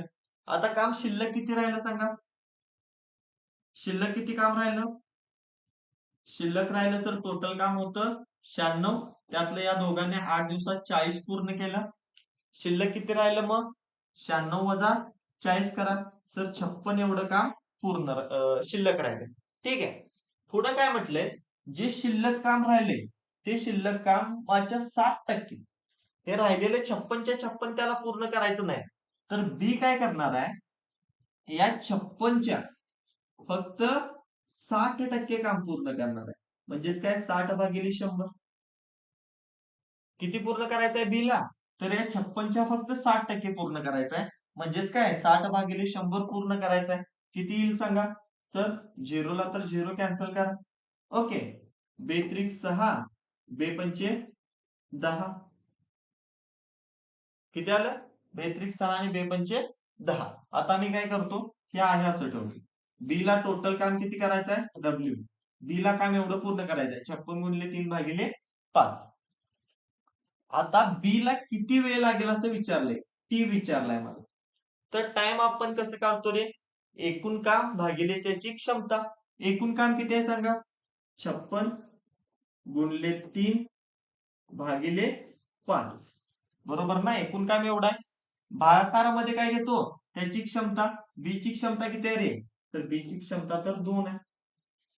बी ची क्षमता किती आहे? 2 आहे. म्हणजे ते 2 परत भागाकारात गेलं माझं. आता याच उत्तर मला काढायचं आहे. काय येईल सांगा उत्तर याचं? तर सर या 2 न 56 ला भाग जातो. बे एके बे, बे दुनी 4 आणि बे आठी 16. किती येईल सांगा? 8 त्रिक 24, हातच्याला जाईल 2. 3 दोन्ही 6 आणि 2 8, 84 छेद 5. किती आलं उत्तर? 84 छेद 5. म्हणजे बी ला ते काम पूर्ण करायला 84 छेद 5 दिवस लागतील. क्लिअर आहे? टाइम अँड वर्कचा प्रश्न आहे. ए चा आणि बी चा आपल्याला कालावधी दिलेला, त्यावरून एकूण काम काढलं, त्यावरून त्यांची काम करण्याची क्षमता कळाली. काम करण्याची क्षमता कळल्यानंतर आपल्याला काय सांगितलंय? सुरुवातीचे जे दिवस आहेत ते 8 दिवस ए आणि बी दोघे मिळून काम करतात. ए ला 3 दिवस लागतात, बी ए ला एका दिवसात 3 काम करतो आणि बी एका दिवसात 2 काम करतो. म्हणजे दोघे मिळून 8 दिवसात 40 काम पूर्ण करणार आहे. मग जर त्यांनी 8 दिवसात पहिले 40 काम पूर्ण केलं तर शिल्लक किती राहील? त्या 96 मधून 40 वजा केलं तर 56 काम माझं शिल्लक राहील. आता 56 काम जर शिल्लक असेल तर काय होईल? तर त्या 56चा फक्त 60% काम बी करणार, बरोबर? म्हणजे त्या 56चं 60% मी काढून घेतलं. 56 गुणिले 60 भागिले 100 न ते किती मला मिळालं? तर 56 गुणिले 3 भागिले 5. आता मला टाइम काढायचा आहे म्हटल्यावर त्या राहिलेल्या कामाला बीच्या क्षमतेनं भाग द्यायला पाहिजे. बीची क्षमता 2 आहे. भागाकार केला 84 छेद 5 माझं उत्तर आहे. समजलं का? टाइम अँड वर्कचा सोपा प्रश्न आहे. फक्त काय थोडंसं कॅल्क्युलेशन ऍड केले जिथे तुम्ही फसू शकताय. म्हणूनच व्हिडिओच्या सुरुवातीला सांगितलं बाळांनो तुम्हाला, आजचा व्हिडिओ जर बघितला नाही तर परीक्षेत नक्की चुका करू शकताय तुम्ही. ठीक आहे. आतापर्यंतचा जर व्हिडिओ आवडला असेल तर व्हिडिओला एकदा लाईक करा. कारण तुमच्या लाईकमुळे मी मोटिवेट होईल आणि तुम्हाला आणखीन असे सेट घेऊन येईल. ठीक आहे. चलो आता बघा क्वेश्चन नंबर 11. जर समान व्याजदरावर 2 वर्षात सरळ व्याज 42 आणि चक्रवाढ व्याज 51 असेल तर मुद्दल किती असेल? व्याजदर समान आहे, रेट ऑफ इंटरेस्ट समान आहे. 2 वर्षात सांगितलंय त्यांनी. म्हणजे पहिल्या वर्षी आणि दुसऱ्या वर्षी मिळणारं जे सरळ व्याज आहे, मिळणारं जे सरळ व्याज आहे ते 2 वर्षात 42 मिळाले. काय मिळाले 2 वर्षात? 42. म्हणजेच काय रे? तर पहिल्या वर्षी 21 मिळाले आणि दुसऱ्या वर्षी पण 21 मिळाले. ओके. कारण सरळ व्याज काय असतं? प्रत्येक वर्षी समान मिळतं. ओके. आता बघा त्यानंतर सांगितले त्यांनी जे चक्रवाढ व्याज आहे, जे चक्रवाढ व्याज आहे ते टोटल 51 मिळाले. आता मला सांगा पहिल्या वर्षी जर सरळ व्याज 21 असेल तर चक्रवाढ व्याज किती मिळेल? सर पहिल्या वर्षी मिळणारं सरळ व्याज आणि चक्रवाढ व्याज हे काय असतं? सेमच असतं. म्हणजे पहिल्या वर्षी चक्रवाढ व्याज पण 21च मिळेल. पण दुसऱ्या वर्षी किती मिळेल? 31 मिळेल. कारण का? चक्रवाढ व्याज हे दुसऱ्या वर्षी वाढतं. आणि हे 31 व्याज का वाढलं सांगा? तर इथं तर 21च मिळाले, इथं 31 का झालं? इथं हे 9 रुपये, 9 नाही रे, 9च ना? किती आहे ते? 51 आहे ना? म्हणजे इथं किती मिळेल? 31 नाही, इथं 30 मिळेल. ओके, एकच मिनिट. इथं किती मिळेल? 30 मिळेल. बरोबर ना? म्हणजे किती वाढलं रे? सर 9 रुपये वाढले. आता हे 9 रुपये व्याज का वाढले चक्रवाढ व्याज? कारण का चक्रवाढ व्याज मध्ये काय होतं? दुसऱ्या वर्षी पहिल्या वर्षी जे मिळालेलं व्याज आहे, पहिल्या वर्षी जे मिळालेलं व्याज आहे, त्या व्याजावर परत हे व्याज मिळेल.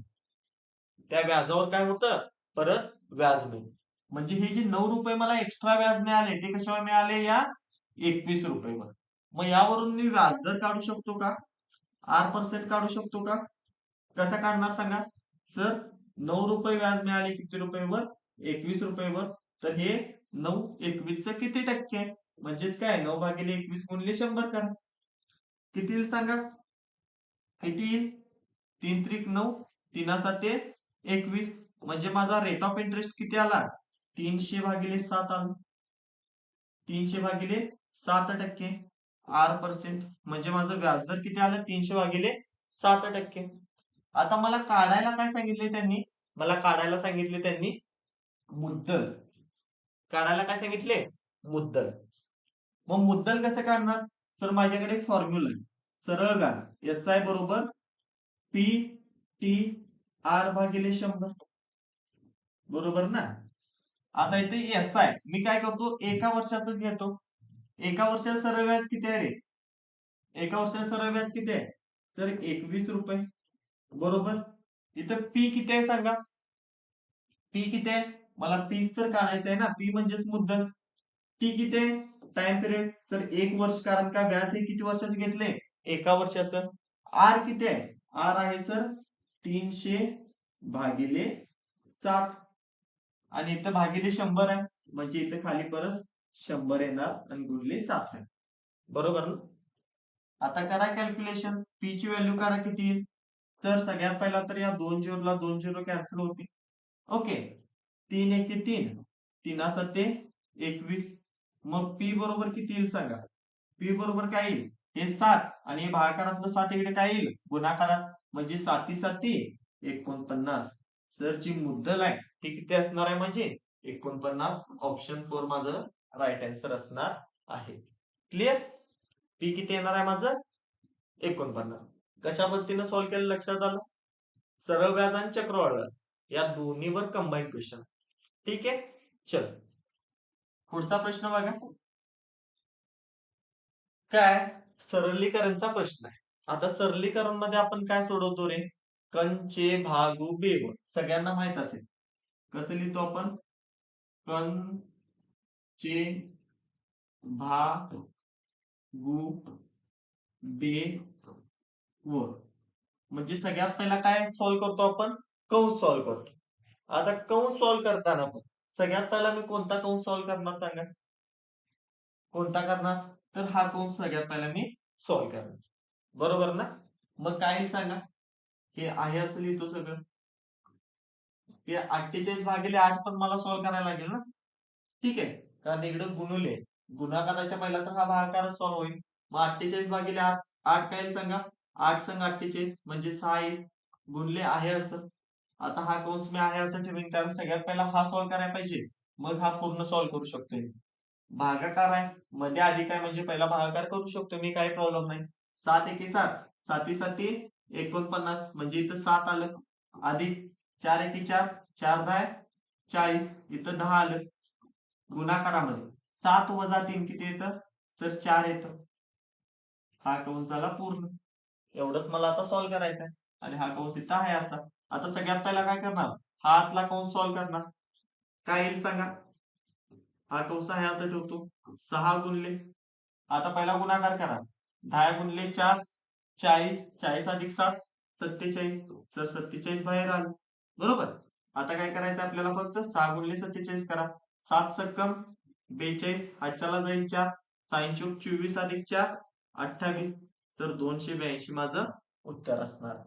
उत्तर किती असणार आहे? 282. ऑप्शन नंबर बी माझा करेक्ट असणार आहे. क्लिअर? ओके. सिंपल प्रश्न आहे सरलीकरणवरला. फक्त एक फॉर्म्युला आपल्याला कंचे भागू बे म्हणजे पहिला कंस सॉल्व्ह करायचा, त्यानंतर चे लिहिलेलं असतं जिथे गुणाकार घेतो आपण ते सॉल्व्ह करायचं, मग भागाकार, गुणाकार, मग बेरीज आणि मग वजाबाकी. अशा टाईपनं जर गेला तर तुमचं उत्तर करेक्ट येतं. जर याचा क्रम चुकवला की उत्तर तुमचं चुकणार. ठीक आहे? चल पुढचा प्रश्न बघा. क्वेश्चन नंबर 13 काय? 28 26 28 60 120 आणि 135 चा लसावी आहे. ठीक आहे. म्हणजे मला या चार संख्येचा लसावी काढायचा. आता बघा, इथं तुम्हाला एक कन्सेप्ट सांगतो. ठीक आहे. आता सगळेजण लसावी काढताय, तुम्ही कसा काढताय? तर सर 28 घ्या, 60 घ्या, 120 घ्या आणि 135 घ्या. असं तुम्ही घेताय लसावी काढताना. परत असं करून असं हे सगळं सॉल्व्ह करत बसताय, बरोबर ना? पण मी तुम्हाला सांगतो, एसएससी जीडीला हे सगळं करायची गरज नाही. का गरज नाही? मला एक गोष्ट सांगा, या चार संख्येचा मला लसावी हवा. म्हणजेच काय? जो लसावी असेल तो लसावी या चारही संख्येच्या पट्टीतला असणार आहे. या चार संख्याचं ते मल्टिपल असणार आहे. याचा अर्थ काय? लसावीला या चारही संख्येने भाग गेला पाहिजे. ओके. या चारही संख्येने काय केला पाहिजे? भाग गेला पाहिजे. मग आपण काय करायचं? या संख्येने भाग जातो का बघायचं ऑप्शनला. आता इथं बघा, सुटेस्थानी 0, सुटेस्थानी 0, 60च्या सुटेस्थानी 0, म्हणजेच काय? लसावीच्या सुद्धा सुटेस्थानी 0 आलं पाहिजे. ऑप्शन मध्ये बघा, फक्त ऑप्शन नंबर दुसरा मला सुटेस्थानी 0 दिसतो, म्हणजे ऑप्शन दुसरा माझा बरोबर असणार आहे आणि हाच माझा लसावी असणार. ठीक आहे. हे सगळं सॉल्व्ह करायची गरज नाही. समजलं? सुटेस्थानी जर एखाद्या अंकाचे 0 असेल तर लसावीच्या सुटेस्थानी सुद्धा 0च पाहिजे. क्लिअर? चला नेक्स्ट बघा, काय प्रश्न आहे? प्रश्न क्रमांक 14. 210 मीटर आणि 140 मीटर लांबीच्या दोन ट्रेन अनुक्रमे 80 किलोमीटर प्रति तास आणि 150 किलोमीटर प्रति तास या वेगाने समान दिशेने धावत आहेत. म्हणजे दोन ट्रेन ज्या आहेत त्या काय समान दिशेने धावाले. म्हणजे इकडे एक ट्रेन आहे आणि इकडे एक आहे. या समान दिशेने धावत आहेत. मागून येणाऱ्या वेगवान ट्रेनने दुसऱ्या ट्रेनला पूर्णपणे ओलांडण्यासाठी, मागून येणारी जी वेगवान ट्रेन आहे म्हणजे ही मागे ही पुढे आहे समजा, ही जी ट्रेन आहे ही या ट्रेनला ओलांडण्यासाठी, पूर्णपणे ओलांडण्यासाठी लागणारा वेळ मिनिटामध्ये किती असेल? आपल्याला विचारलाय वेळ जो आहे तो मिनिटामध्ये किती असणार, बरोबर? म्हणजे मला काढायचा आहे टाइम. आता मला सांगा, वेग वेळ अंतर मध्ये वेळेचा फॉर्म्युला काय असतो रे? वेळ बरोबर काय असतं सांगा? वेळ बरोबर अंतर, अंतर भागिले वेग असतो, अंतर भागिले वेग असतो, बरोबर? आता मला सांगा, त्या दोन्ही ट्रेन एक सरळ दिशेने चालले, ठीक आहे, एकाच दिशेने चालले.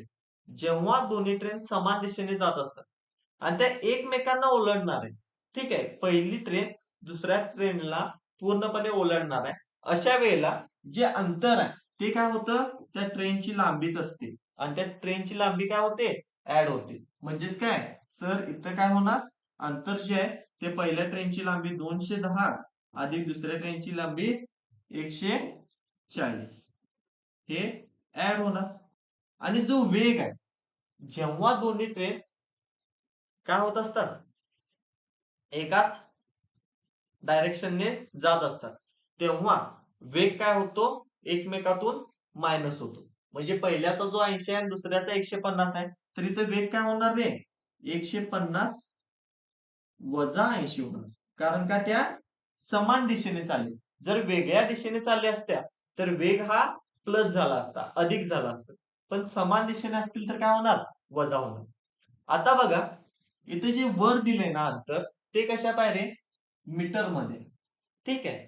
आणि जो वेग आहे तो किलोमीटर प्रति तास मध्ये. आता मला वेग पण काय करायला पाहिजे? मीटर प्रति तास मध्ये घ्यायला पाहिजे. सॉरी, मीटर प्रति सेकंद मध्ये घ्यायला पाहिजे. आणि मीटर प्रति सेकंद मध्ये वेग घ्यायला आपण काय करतो? वेगाला 5/18 न गुणतो. वेगाला काय करतो 5/18 न गुणतो. आता सॉल्व्ह करा, किती येईल सांगा मला. 210 अधिक 140 तर 350 आलं बरोबर. भागिले काय होईल 70 गुणले 5/18 बरोबर ना. 70 गुणले 5 काय होईल 18 होईल. आता बघा इथं काय होईल रे, तर सर 0 ला 0, 7 35, 35 ला 35 कॅन्सल झालं. शिल्लक किती राहिलं फक्त भागाकारामध्ये 1/18 आणि भागाकारामध्ये 1/18 याचा अर्थ काय सर 18 सेकंद. किती आला माझा वेळ, वेळ किती आला 18 सेकंद. पण विचारले कशामध्ये रे मिनिटांमध्ये. मग मला वेळ आता कशात काढायला पाहिजे मिनिटांमध्ये काढायला पाहिजे. सेकंदामध्ये मिळाले मला. मग आता 18 सेकंदला जर मिनिटांमध्ये कन्वर्ट करायचं असेल तर काय करणार, 1 मिनिट म्हणजे किती सेकंद सर 60 सेकंद. म्हणजे 18ला 60 ने भाग द्या. 6 सायंत्रिकम 18 बरोबर 0 म्हणजे इथे किती मिळालं मला 3/10 मिळालं.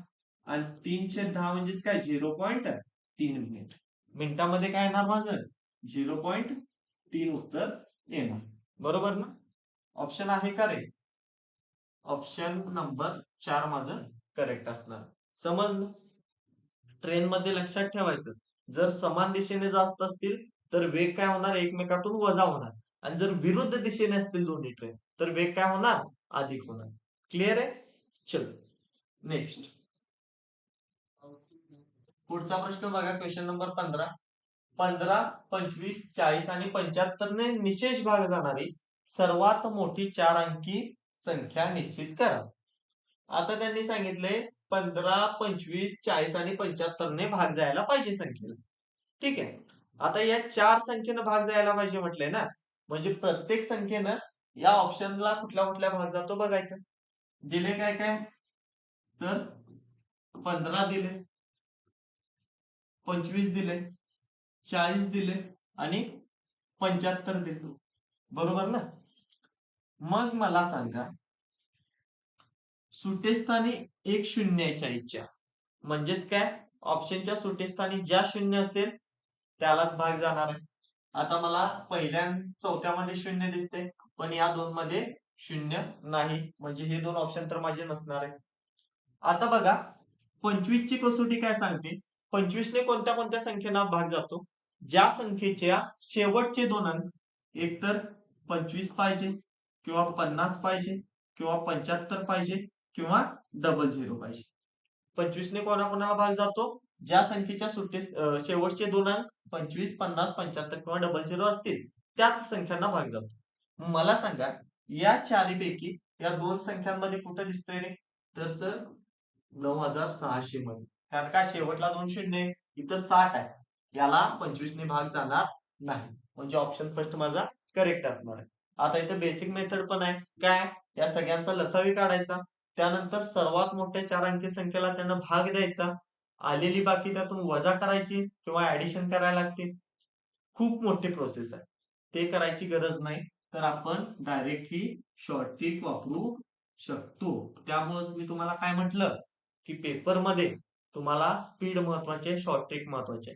जितक्या शॉर्ट पद्धतीने तुम्ही आन्सर काढा तितका तुमचा वेळ वाचणार आहे, सिलेक्शनची चान्सेस वाढणार आहे. क्लिअर आहे. चलो पुढचा प्रश्न बघा, प्रश्न क्रमांक 16वा. दोन शंकूंच्या उंचीचे गुणोत्तर 4 असतील.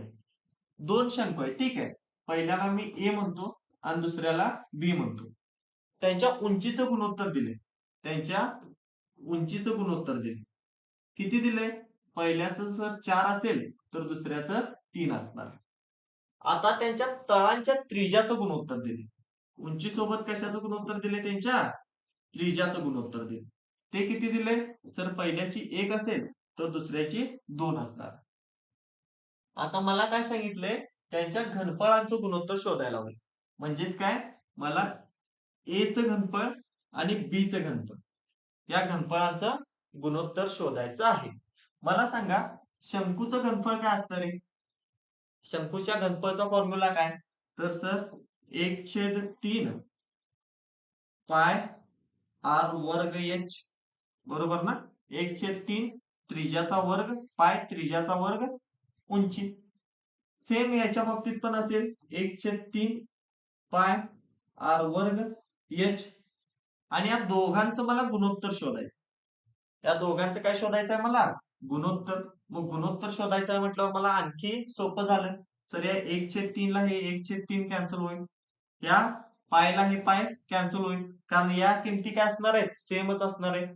पण जे आर आणि एच आहे, उंची आणि त्रिज्या आहे, हे वेगवेगळा. मला सांगा ए च्या बाबतीत उंची किती आहे रे? सॉरी, पहिला आर वर घेतलंय ना, म्हणजे त्रिज्या किती आहे रे? तर त्रिज्या आहे 1चा वर्ग गुणले उंची किती आहे रे? एच किती आहे? सर 4 आहे. आता बी च्या बाबतीत आर किती आहे रे? सर 2 आहे, म्हणजे 2चा वर्ग गुणले एच किती आहे रे? सर 3 आहे. आता बघा इथं काय होईल सांगा? सर 4 ला 2चा वर्ग 4 कॅन्सल होईल. शिल्लक किती राहिलं? फक्त 1चा वर्ग, म्हणजे सर 1. आणि इकडे किती राहिले? फक्त 3. म्हणजे एकाच 3 हे काय असेल? त्यांच्या घनफळाचं गुणोत्तर. ऑप्शन 4 माझा करेक्ट असणार. क्लिअर? गुणोत्तर विचारलं तर खूप सोपं जातं, कारण पाय कॅन्सल होऊन जातो. ठीक आहे. आर वर्ग आर आणि एच आपल्याला दोघांचं दिलेलं आहे, फक्त ते ठेवलं आणि त्याचा आन्सर काढला. समजलं? चला नेक्स्ट क्वेश्चन नंबर 17 बघा. पेट्रोलची किंमत प्रति लिटर 85% वाढते आणि पेट्रोलचा वापर किती टक्क्यांनी कमी केला पाहिजे, जेणेकरून त्यावर होणारा जो खर्च आहे तो केवळ 48% वाढेल. आता इथं आपण लक्षात काय घेतो? तर सर जी मूल्य जे मूल्य गुणले वापर बरोबर आपला काय असतो रे? खर्च असतो. बरोबर ना? आता बघा त्यांनी मला सांगितले काय? मूल्य जे आहे ते 85% वाढले, म्हणजे 100 होतं ते किती झाले? 185 झाले. ओके. आणि जो खर्च आहे तो किती वाढवायचा आहे? फक्त मला 148 वर द्यायचा. मूल्य 185 आहे, पण खर्च मला 148च ठेवायचा आहे. तर मला वापर किती कमी करावा लागेल? मला वापर जो आहे तो किती कमी करावा लागेल? तर बघा इथं सर 185 आहे आणि इथं 48 आहे, म्हणजे जो मला वापर आहे तो 48 वजा करा 85 मधून 37% ने कमी करावा लागेल. ठीक आहे, टक्के म्हणणार नाही, 37 न कमी करावा लागेल. आता मला हेच पर्सेंटेज मध्ये विचारलं, बरोबर? म्हणजे मला 37 ची व्हॅल्यू काढायला पाहिजे. वापर किती कमी करायचा आहे मला? 37. कशावर 37 कमी करायला पाहिजे सांगा? 185 वर. आणि पर्सेंटेज मध्ये काढायचंय म्हणून गुणले काय करणार मी? 100. चला सॉल्व्ह करा. काय येईल सांगायचं? 5 त्रिकम 15, 5 7 35, 5 2 10, 0. 37 ला 37 कॅन्सल झालं, 20% माझं उत्तर आलं. काय करायला पाहिजे? वापर जो आहे तो सर 20% कमी करायला पाहिजे. ऑप्शन 4 माझं करेक्ट आन्सर असणार आहे. क्लिअर? म्हणजे मूल्य 100 रुपये होतं ते 185 झालं, पण खर्च मला 100 वरनं फक्त 48 पर्यंतच न्यायचा आहे. तर वापर किती कमी करायला पाहिजे त्याच्यावर? मला 37 कमी करायला पाहिजे ना. 37 जर कमी केलं तरच माझा जो खर्च आहे तो 148 राहील. मग मला 37 कमी करायचा 185 वर. म्हणून हे 37 जे आहे ते 185 च्या किती टक्के आहे? तर सर 20%. आन्सर आपलं आलेलं. चला लास्ट आपला क्वेश्चन नंबर 18 बघा. काय प्रश्न आहे? एका परीक्षेत गणिताचे 3, इंग्रजीचे 2 आणि विज्ञानाचा 1 अशा प्रकारे पेपर होतो. कुठले कुठले पेपर होते सांगा? मॅथ्सचे, गणिताचे 3, ओके, इंग्रजीचे 2 आणि सायन्सचा म्हणजे विज्ञानाचा 1 अशा प्रकारे पेपर होतो. आता बघा सर्व पेपर हे 100 गुणांचे होते. म्हणजे गणित किती गुणांचं असणार आहे टोटल? तर 300 गुणांचा असणार आहे. कारण का 3 पेपर आहेत ना, एक पेपर 100चा आहे. इंग्लिश कितीचा असणार आहे सर? 200चा. आणि सायन्स कितीचा असणार आहे सर? 100चा. बरोबर? आता त्यांनी काय म्हटलंय की यस ला गणितात 60%. गणितात म्हणजे या 300 पैकी किती टक्के पडले? 60%. म्हणजे 60 भागिले 100. बरोबर ना? गणितात 7%, इंग्रजीत 70%, म्हणजे या 200 पैकी 70/100 पडले. आणि जो विज्ञान आहे त्याच्यात 50%, म्हणजे या 100 पैकी 50/100 पडले. आता बघा, तर त्याला सर्व पेपर्स मध्ये किती टक्के गुण होते असं आपल्याला विचारलं. आपल्याला टोटल पर्सेंटेज काढायचे. मला सांगा, जर गणितात 60% असतील तर किती मार्क पडतील सांगा त्याला. 2 झिरोला सर 2 झिरो कॅन्सल झालं, साइन त्रिकम 18. गणितात 300 पैकी 180 मार्क पडले, बरोबर. अधिक इंग्लिश मध्ये किती पडले सांगा. सर 2 शून्यला 2 शून्य कॅन्सल झालं, 7 दोन्ही 14. इंग्लिश मध्ये सर 200 पैकी 140 पडले. ठीक आहे. आणि सायन्सला किती झाले सांगा. 100ला 100 पूर्ण कॅन्सल होईल, फक्त 50. म्हणजे काय झालं, एकूण त्याला किती मार्क मिळाले.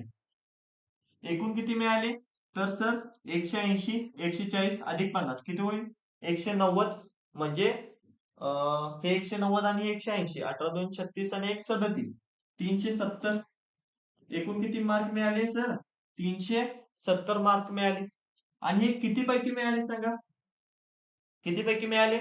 एकूण किती मार्काचा पेपर होता, 300 अधिक 200 500 अधिक 100 600. एकूण सर 600 मार्काचा पेपर होता. म्हणजे 600 पैकी किती मिळाले, 370 मिळाले. आता हे मला पर्सेंटेज मध्ये काढायचंय, म्हणजे गुणले मी 100 करेन. कारण का, मला काढायचं कशात, पर्सेंटेज मध्ये. मग सांगा काय येईल आन्सर. 2 झिरोला 2 झिरो तर कॅन्सल होतील, 6 एके 6, 6 6 36.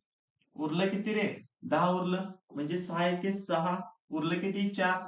पॉईंट देतो, 4 पॉईंट दिल्यावर काय होईल, 40. 6 6 36, म्हणजे 61.6च्या आसपास आन्सर असणार आहे बघा. 61.67 माझं हे उत्तर बरोबर असणार. इथं 60 आहे, इथं 61.33 आहे, इथं 60 आहे. म्हणजे 61.6चा माझा एकच ऑप्शन आहे. 61.7% हे माझं काय असणार आहे, उत्तर असणार आहे. समजलं. सोपा प्रश्न आहे. 10वीला असताना तुम्ही काढला असता, तर मला या पेपरमध्ये एवढं पडल्यात, त्या पेपरमध्ये तेवढं पडल्यात, एकूण मला किती टक्के पडले. ठीक आहे, सॉल्व्ह केलाय ना असलं. चला नेक्स्ट. आता क्वेश्चन नंबर 19 बघा. काय, दोन संख्यांचा मसावे 11. काय दिले त्यांनी, जो मसावे तो 11 आहे म्हटलंय, आणि त्यांची बेरीज 132 आहे. जर दोन्ही संख्या 42 पेक्षा मोठ्या असतील तर दोन संख्यामधील फरक किती, दोन संख्यातला मला फरक विचारला. आता बघा, इथं एक गोष्ट लक्षात घ्यायची. त्या समजा मी दोन संख्या ए आणि बी मानलो, ए आणि बी मानलो त्यांचं गुणोत्तर दोन संख्यांचं. ठीक आहे. जेव्हा पण मसावी दिला जातो त्यावेळेला विचार करायचा, दोन संख्यांची बेरीज वजाबाकी आणि सोबत मसावी जर दिला असेल तर त्यांचं गुणोत्तर घ्यायचं असतं. आता जर मी दोन संख्यांचं गुणोत्तर ए आणि बी घेतलं, तर जी पहिली संख्या असणार आहे ती किती असणार आहे रे, 11 ए असणार आहे. कारण का, मसावी 11 आहे, बरोबर. आणि दुसरी संख्या जी आहे ती किती असणार आहे रे, 11 बी असणार आहे. कारण का, मसावी 11 आहे. आणि 11 ए अधिक 11 बी म्हणजेच काय, त्या दोन संख्यांची बेरीज त्याने दिली 132. किती दिले, 132. मग मी काय करतो, या 11 ए आणि 11 बी मधून 11 कॉमन काढतो.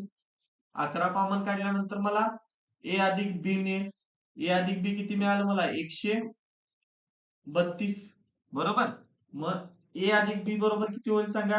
हे जे गुणाकारात 11 आहे ते तिकडे भागाकारात जाईल, बरोबर. डायरेक्ट इथं भाग देतो बघा.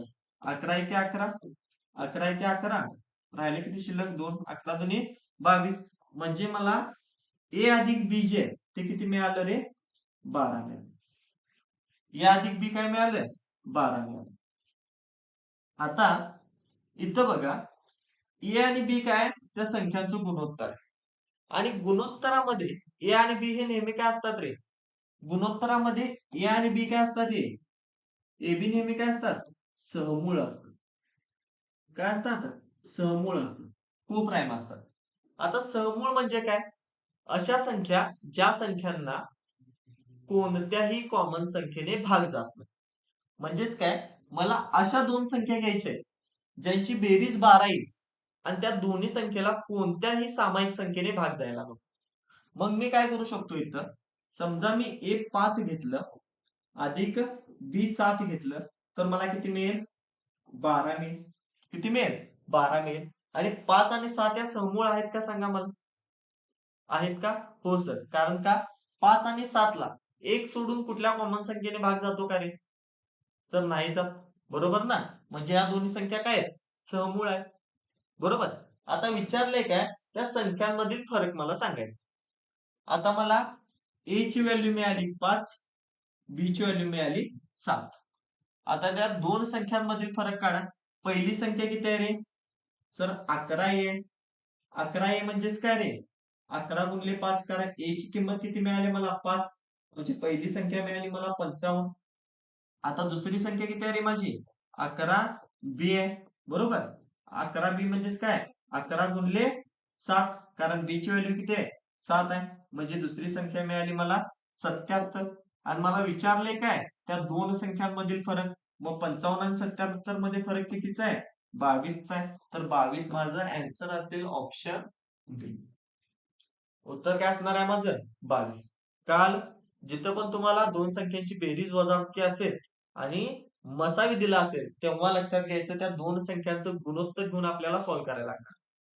आणि या मेथडनं तुम्ही इझिली सॉल्व्ह करू शकता. चला तर आजच्या या सेटचा शेवटचा प्रश्न बघा. शेवटचा प्रश्न काय? एक अप्रामाणिक दुकानदार आपला माल खरेदी किमतीला विकण्याचे आश्वासन देतो. तथापि तो असे वजन वापरतो ज्याचे वजन प्रत्यक्षात त्यावर लिहिलेल्या वजनापेक्षा 46% कमी आहे. त्याच्या नफ्याची टक्केवारी शोधा. चला अप्रामाणिक दुकानदारवर प्रश्न. ठीक आहे. शेकडेवारीतला प्रश्न आहे काय नफा आणि तोटा मधला? डिस्काउंट मधला. ठीक आहे. जर डिस्काउंट टॉपिक केला नसेल तर करून घ्या. ठीक आहे. युट्यूबवर आपले लेक्चर्स अवेलेबल आहेत तिथून करू शकता. आता काय सांगितलंय बघा, एक अप्रामाणिक दुकानदार आहे. तो काय म्हणतोय, मी जेवढ्या रुपयाला घेतलोय ना तेवढ्याच रुपयाला तुम्हाला द्यावे. पण तो काय करतोय, 100% वजनाऐवजी जिथं त्याला 100% वजन वापरायचं आहे तिथं 46% कमी वापरतोय. म्हणजेच किती? फक्त 54% वापरतोय. फक्त किती वापरतोय? 54%. याचा अर्थ काय सांगा मला? तो द्यालाय किती? फक्त 54 द्यालाय ना. द्यालाय किती? फक्त 54. म्हणजे ही 54 जी असणार आहे ना ही झाली त्याची खरेदी किंमत. तो द्यालाय किती? फक्त 54. म्हणजे जे ऍक्च्युअल द्यालाय तो ते किती असणार आहे? त्याची खरेदी किंमत असणार आहे 54. पण किती द्यालोय म्हणून सांगालाय? सर 100 द्यालोय म्हणून सांगालाय. म्हणजेच काय? विकालाय कितीला? 100 ला. विक्री किंमत किती झाली त्याची? 100 ना. बरोबर. तो द्यालाय कितीला? 100 ला. 100चा आहे म्हणून सांगू. पण द्यालाय किती? फक्त 54. म्हणजेच काय? 54 ची वस्तू सर तो 100 रुपयाला द्याल. बरोबर ना. 54 ची वस्तू तो 100 रुपयाला द्यालाय. म्हणजे इथं त्याचा 46 रुपये नफा होणार आहे. 46 रुपये काय होणार आहे? नफा होणार आहे. आणि आपल्याला विचारलंय काय? नफ्याची टक्केवारी. म्हणजे मला काढायला सांगितलंय सर शेकडा नफा. मग शेकडा नफ्याचा फॉर्म्युला काय? नफा भागिले खरेदी किंमत गुणिले 100. मग नफा आहे सर 46 रुपये. खरेदी किंमत किती आहे रे? 54 रुपये गुणिले 100 करा. किती उत्तर येईल सांगा याचं? उत्तर किती येईल? कितीनं भाग जाऊ शकतो? 2 न देऊ का? बे दोन्ही 4, बे साती 14, बे पंचे 10 किंवा या 100 ला देण्यापेक्षा ना वर भाग देतो. बे दोन्ही 4, बे त्रिक 6. म्हणजे किती मिळालं मला? 2300 भागिले 27. आता मुलं काय करतात माहित आहे? ऑप्शन कडे एकदा बघायचं हे पुढे सॉल्व्ह करण्यापूर्वी. हे सगळं सॉल्व्ह करत बसतात. काही गरज नसते. एकदा ऑप्शन कडे बघायचं. ऑप्शन मध्ये सर 27 10 27 86 6 27 85 5 27 आणि 84 5 27 दिसते. बरोबर ना. मग मला 2300 भागिले 27 म्हणजे 2327 कुठून मिळू शकते याचा विचार करायचा. आता एक गोष्ट लक्षात घ्या. इथं सर जो अंश आहे या अंशामध्ये सुटेस्थानी काय आहे रे? 0. सुटेस्थानी काय? 0. म्हणजे हे जे पर्सेंटेज दिले ते सॉल्व्ह केल्यानंतर मला काय मिळायला पाहिजे? सुटेस्थानी सर 0 मिळायला पाहिजे. मग हे कसं सॉल्व्ह करतो आपण? तर या 7चा आणि या 7चा गुणाकार करायचा. 7 साती 49. 49 अधिक 0 काय होईल? 49च होईल. म्हणजे सर सुटेस्थानी 9 येईल. बरोबर. मला काय पाहिजे, 0 पाहिजे, म्हणजे हे माझं उत्तर नसणार. आता इथं बघा, 7 सक्कम 42, 42 अधिक 6 किती येतं? 48. सुटे स्थानी किती येईल? 8 येईल, म्हणजे हे माझं उत्तर नसणार. ठीक आहे. इथं बघा, 7 35, 35 अधिक 5 40, सुटे स्थानी काय आलं? 0, म्हणजे सर हे माझं उत्तर असणार आहे. ऑप्शन 3 माझा करेक्ट असणार आहे. पण ऑप्शन 4 पण एकदा चेक करा, कारण 2 शून्य आले की सॉल्व्ह करायला लागेल. त्यामुळे ऑप्शन 4 चेक करा.